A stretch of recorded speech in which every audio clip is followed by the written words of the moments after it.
मैं अटल हूँ। हाँ हाँ हाँ, मैं अटल हूँ। अटल बिहारी वाजपेयी की जो बायोपिक मूवी आई है फ्रेंड्स, उस मूवी का आज मैं एक्सप्लेन करने जा रहा हूँ, रिव्यू देने जा रहा हूँ। तो फ्रेंड्स, आप लोग कहीं ना जाए, इस चैनल पर बने रहे, बहुत ही मजेदार कहानी है। तो फ्रेंड्स, इस चैनल को जल्द से जल्द लाइक करें, सब्सक्राइब करें और दोस्तों के पास शेयर करें, क्योंकि इस चैनल पर आप लोगों को ब्लॉग्स और हर मूवी का एक्सप्लेन वीडियो मिलता रहेगा। तो friends, Bollywood superfast express channel पर आपका स्वागत है।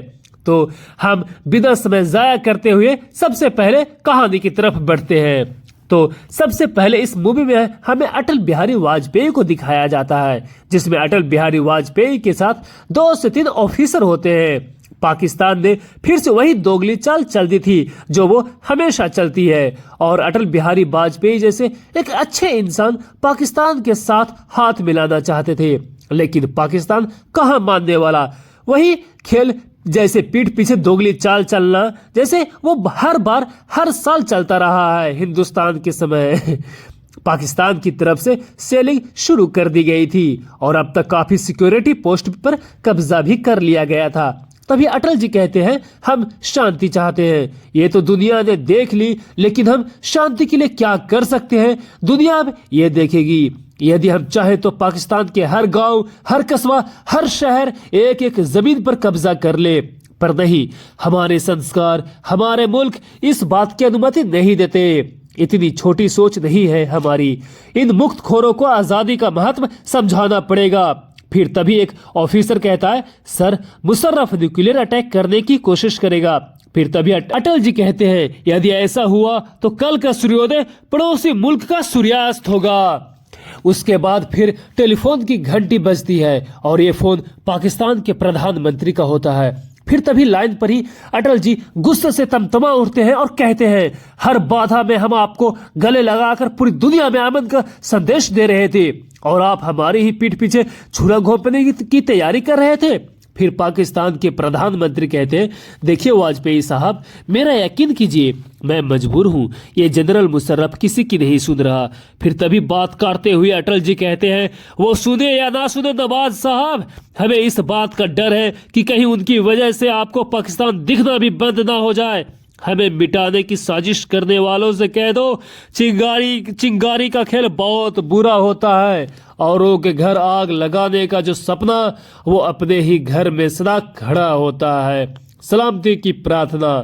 अपनी सच बताऊं तो अपनी आधी आंखें बंद करके जब वो पूरी बात बोलते थे अटल जी, तब उनकी आवाज 7 समंदर पार तक गूंजती थी। वैसे तो अटल जी काफी शांत स्वभाव के थे, पर अपनी कविताओं द्वारा इतनी गहरी बात कह देते थे जो सुनने वालों का मुंह बंद हो जाता था। मैं अटल हूँ, हाँ हाँ, मैं अटल हूँ। तो फ्रेंड्स, अब हमें अगले सीन में दिखाया जाता है, अटल जी के बचपन का सीन दिखाया जाता है, जिसमें अटल जी स्कूल के किसी फंक्शन में स्टेज के ऊपर स्पीच देने के लिए खड़े होते हैं और उनके हाथों में माइक भी होती है और अटल जी के अंदर इतना डर बैठा हुआ होता है कि इनकी एक भी आवाज नहीं निकल पाती बाहर स्टेज के ऊपर, और ये इतने डर जाते हैं कि इन्हें कुछ समझ में ही नहीं आता और इनके ऊपर सारे बच्चे हंसने लगता है और अटल जी डर के मारे वो घर भाग जाते हैं दौड़ते हुए और सारे बच्चे हंसने लग जाता है। उसके बाद हमें अगले सीन में दिखाया जाता है और अटल जी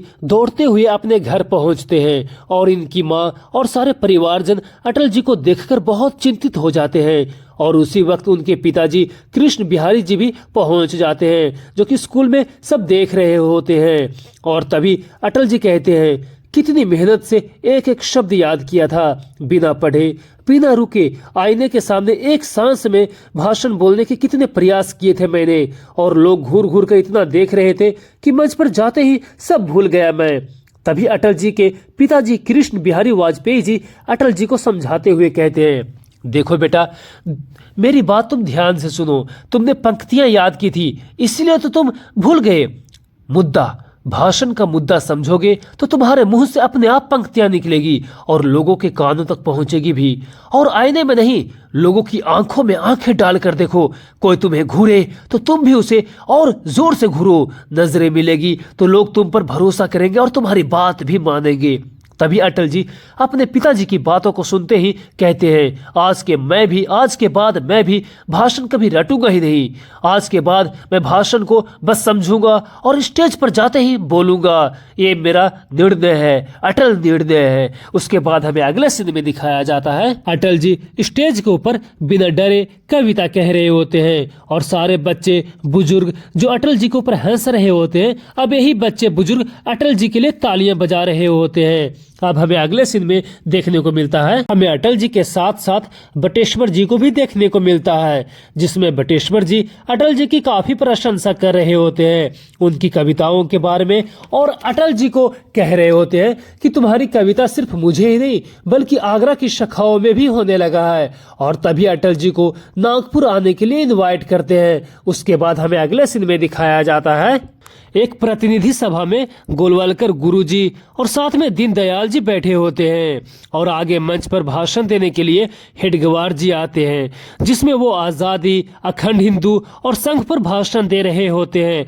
और आगे हेडगेवार जी की हत्या कर दी जाती है। उसके बाद अब हमें अगले सीन में देखने को मिलता है एक गरीब आदमी को अंग्रेज ऑफिसर चाबुक से मार रहा होता है।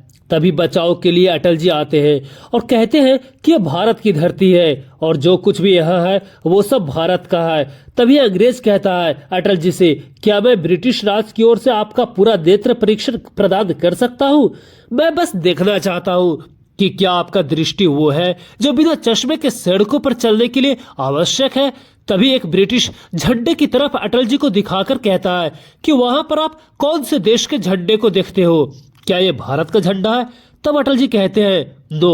तब वो अंग्रेज धक्के मारकर अटल जी को पीछे कर देता है और कहता है इस मिट्टी की हर एक चीज हमारी है, और फिर से उस गरीब को मारने लगता है। उसके बाद हमें अगले सीन में देखने को मिलता है उसी रात में अटल जी अपने एक साथी के साथ उसी जगह पर आते हैं जहां पर ब्रिटिश का फ्लैग लगा हुआ होता है और वो ब्रिटिश फ्लैग अटल जी निकाल देते हैं, जिससे अगली सुबह ही अटल जी को जेल हो जाती है। आमतौर पर जब एक अपराधी जेल जाता है तो वो सुधर कर बाहर निकलता है, और जब एक क्रांतिकारी जेल जाता है तो वो बाहर निकलकर फिर से देश को सुधारने के रास्ते पर चल पड़ता है।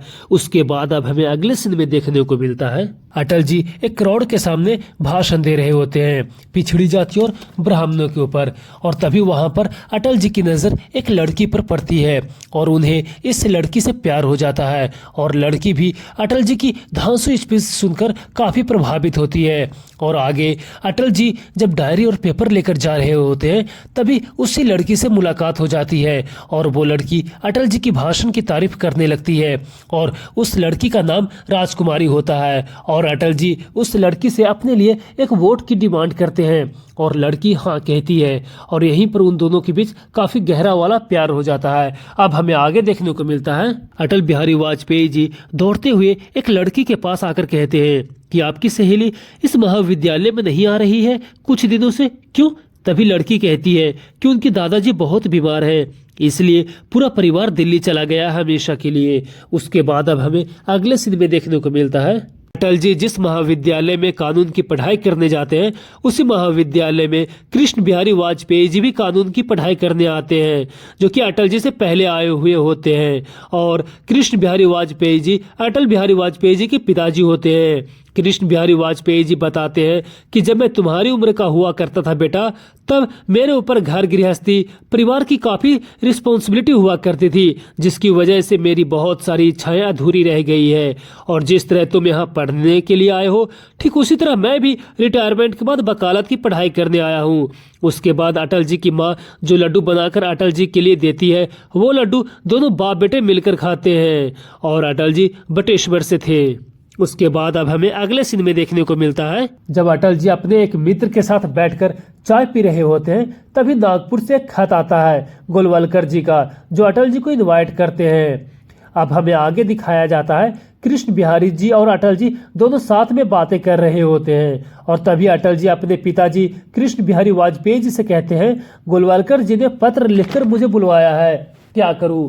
तभी अटल जी कहते हैं कि अगर मेरे पिताजी मेरे साथ हैं तो उन्हें मेरा साथ देना होगा। मैं संघ के कार्यों में लगना चाहता हूँ पूर्ण रूप से, बिना किसी हिचकिचाहट के, पूर्ण रूप से संगठन के प्रति समर्पित करना चाहता हूँ खुद को। तभी कृष्ण बिहारी जी कहते हैं, अरे बेटा, यशस्वी को अपना यश फैलाने से कौन रोक पाया है? जो सत्य की राह पर चल पड़ा हो उसे ना पिता रोक पाया है और ना ही पुत्र। जाओ और जाकर हमें तुम पर गर्व करने के कई कई अवसर दो। तभी अटल जी कहते हैं, निर्णय अटल है। तभी अटल जी नाव के द्वारा प्रस्थान करते हैं। अब हमें आगे दिखाया जाता है, महात्मा गांधी की हत्या गोडसे के द्वारा हो चुकी होती है और सारी जनता पागल भी हो चुकी होती है और ये खबर चारों तरफ आग की तरह फैल चुकी होती है और गोडसे कुछ दिनों के लिए संघ में था और सारी जनता अटल जी के ऑफिस को जला देती है। उसके बाद अब हमें अगले सीन में दिखाया जाता है, दीनदयाल और अटल जी को दिखाया जाता है, जिसमें अटल जी दीनदयाल जी से माफी मांगते हैं और कहते हैं, अनजाने में या उत्तेजना में मैंने अपनी मर्यादा पार कर दी हो तो मैं क्षमा चाहता हूँ।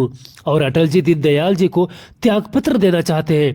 तभी दीनदयाल जी अटल जी को समझाते हुए कहते हैं, अटल, हमने सोचा था साल 2 साल में हम राष्ट्र धर्म पत्रिका द्वारा देश के कोने कोने तक संघ का संकेत पहुंचाएंगे, पर तुमने तो चंद महीनों में ही सरकारें हिला दी। तभी अटल जी कहते हैं, मैं कुछ समझा नहीं। तब दीनदयाल समझाते हुए कहते हैं, जो त्याग पत्र तुम हमें देने की बात कर रहे हो वो केंद्रीय मंत्री श्री श्यामा प्रसाद मुखर्जी सरकार को देने वाले हैं। वो हमारे साथ जुड़कर नई राजनीतिक पार्टी शुरू करना चाहते हैं। गोलवलकर जी ने नागपुर तुम्हें बुलाया है श्यामा प्रसाद जी से भेंट करने के लिए, चलोगे? तो अटल जी तैयार हो जाते हैं। अब हमें अगले सीन में दिखाया जाता है, श्री श्यामा प्रसाद मुखर्जी गोलवलकर जी को त्यागपत्र दे रहे होते हैं और कहते हैं, आप जानते हैं कि देश सुरक्षित नहीं है, इसीलिए मैंने त्यागपत्र दिया है। अगर हिंदुस्तान को सही दिशा में ले जाना है तो उसकी रिस्पॉन्सिबिलिटी सही कंधों पर ही होनी चाहिए। तभी गोलवलकर जी कहते हैं, श्यामा प्रसाद, ये हमारा सौभाग्य है कि आप जैसा देशभक्त हमारे विचारों से प्रभावित है, पर संघ कभी राजनीतिक दल नहीं हो सकता। हमारे विचार सत्ता कारण के लिए नहीं बने हैं। तभी मुखर्जी गोलवलकर जी से कहते हैं, गुरुजी, आपके पास संगठन है और हमारे पास सपना। अगर दोनों साथ आते हैं तो सोचिए हिंदुस्तान कहां से कहां पहुंच सकता है। ये तो आप अच्छी तरह से जानते हैं। तभी गोलवलकर जी कहते हैं, मैं अपना हाथ राजनीति में नहीं डालूंगा, पर संघ से जुड़े उन लाखों लोगों की भावनाओं को ठेस भी नहीं पहुंचाऊंगा जो राजनीति से राज संगठित करना चाहते हैं। मैं आपका साथ बिना संगठन छोड़े दे सकता हूं। और दोनों हाथ मिलाते हैं और यहीं पर दीनदयाल जी मुखर्जी को अटल जी से पहचान कराते हैं। मुखर्जी अटल जी को देखते ही कहते हैं, तो आप हैं राष्ट्र धर्म के एडिटर? और यहीं पर मुखर्जी अटल जी को कहते हैं, तो आज से आपके जीवन में राजनीतिक जीवन का शुभारंभ होने जा रहा है। विश्व के इतिहास का सबसे बड़ा राजनीतिक दल बनाना है अब हमें, चलोगे तुम हमारे साथ? तब अटल जी तैयार हो जाते हैं चलने के लिए। उसके बाद अब हमें अगले सीन में दिखाया जाता है, जब 1952 में लोकसभा चुनाव हुआ, उसमें बीजेपी को मात्र 3% वोट प्राप्त हुआ था। तब दीनदयाल जी अटल जी से कहते हैं, इतने परिश्रम के बाद भी हमें मात्र 3% वोट प्राप्त हुए हैं। तब अटल जी कहते हैं, कांग्रेस पुरानी पार्टी है दीनदयाल जी, आप अखिल भारतीय जनसंघ के कार्यकर्ताओं को थोड़ा वक्त और दीजिए, फिर देखिए ये प्रतिशत 3 से 30 कैसे होता है। भरोसा कीजिए आप मुझ पर। उसके बाद अब हमें अगले सीन में देखने को मिलता है, भारतीय जनसंघ के लिए जम्मू और कश्मीर भारत का एक अभिन्न अंग है। एक ही देश में 2 विधान और 2 निशान कभी नहीं हो सकते। भारतीय जनसंघ का एक एक कार्यकर्ता भारतवर्ष के एकता के लिए अपनी जान भी दे सकता है। श्यामा प्रसाद मुखर्जी ये भाषण दे रहे होते हैं और उसी भाषण के दौरान मुखर्जी को अरेस्ट कर लिया जाता है और उसके बाद अटल जी भाषण देने लगते हैं। मैं आशा करता हूं कि हमारी बुलंद आवाज हिंदुस्तान के सांसद तक पहुंचेगी, सुनी जाएगी कि एक हिंदुस्तानी को कश्मीर जाने के लिए क्या परमिट चाहिए, वहां तिरंगा फहराना क्या अपराध है। मैं पूछता हूँ, ये आजादी आखिर कैसी आजादी हुई? अखिल भारतीय जनसंघ ये पूरा देश धारा 370 का विरोध करता है। मैं सरकार को चेतावनी देना चाहता हूं कि अगर मुखर्जी दिल्ली नहीं पहुंचे तो परिणाम बुरा से बुरा होगा। श्यामा प्रसाद मुखर्जी को जेल में ना ही खाना और ना ही पीने के लिए पानी दिया जाता है, जिससे मुखर्जी की मौत हो जाती है। अब हमें अगले सीन में देखने को मिलता है, अटल जी और दीनदयाल जी को दिखाया जाता है, जिसमें अटल जी दीनदयाल जी से प्रश्न करते हैं, आजादी के बाद भी ये देश हमारा है, ये बताने के लिए यदि बलिदान देना पड़े हमें तो ये कैसा लोकतंत्र है? तभी दीनदयाल जी अटल जी से कहते हैं, लोकतंत्र को बदलने के लिए लोकतंत्र में जितना होगा हमें बंधु। रही बात कश्मीर की, जहां हुए बलिदान तो वो कश्मीर हमारा है। श्यामा प्रसाद मुखर्जी के अधूरे सपने को पूरा करना होगा हमें। अब हमें रोना नहीं है, बल्कि कांग्रेस को रोकना है। इलेक्शन आ रहा है, जनसंघ की आवाज देश तक पहुंचाने के लिए हमें संसद तक पहुंचना होगा। उसके बाद अब हमें अगले सीन में दिखाया जाता है, अखिल भारतीय संघ में अटल जी और लाल कृष्ण आडवाणी जी को दिखाया जाता है, जहां पर उन दोनों के बीच दोस्ती होती है। और अटल जी यहीं पर आडवाणी जी को बताते हैं कि मैं बलरामपुर से इलेक्शन में खड़ा हो रहा हूं।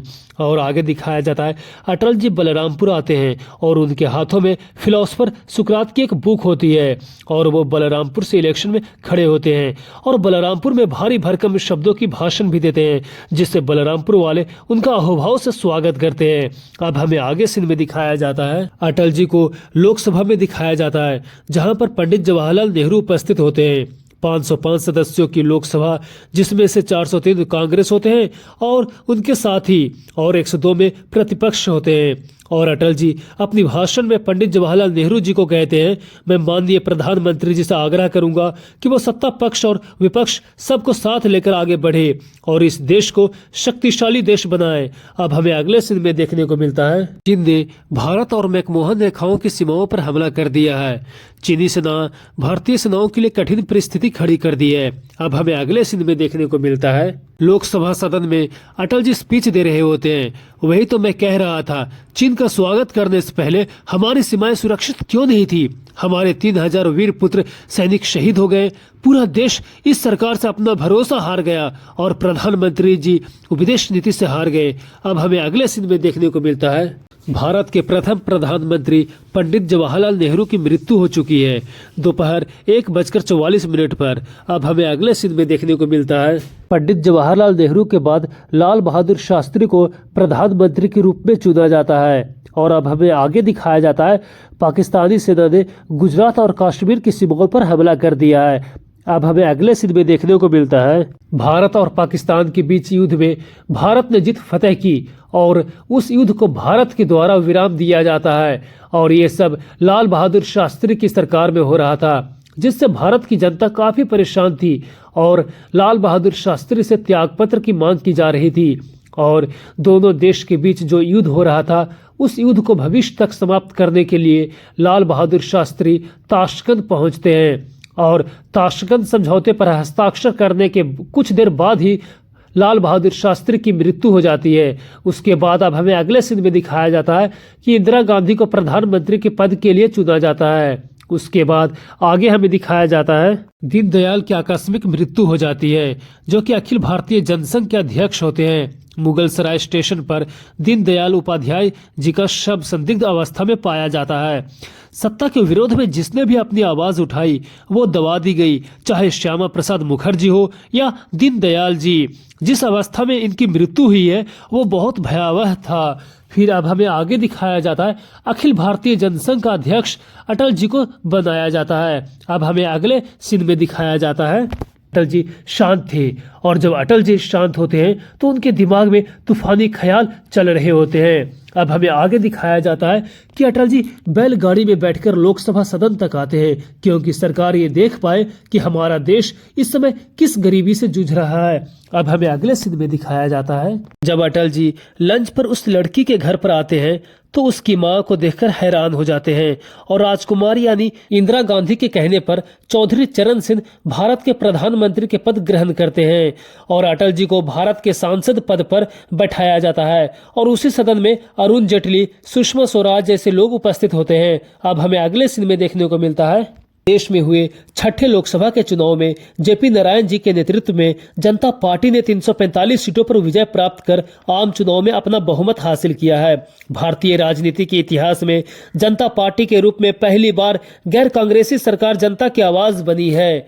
जनता पार्टी सरकार के प्रधानमंत्री के रूप में मोरारजी देसाई को चुना जाता है। अब हमें अगले सीन में देखने को मिलता है, अटल जी आडवाणी जी के साथ महाअधिवेशन में मंच पर जा रहे होते हैं और आडवाणी जी से कहते हैं, आज कुछ होने वाला है, कुछ गड़बड़ी लग रही है मुझे, मामला कुछ गड़बड़ है।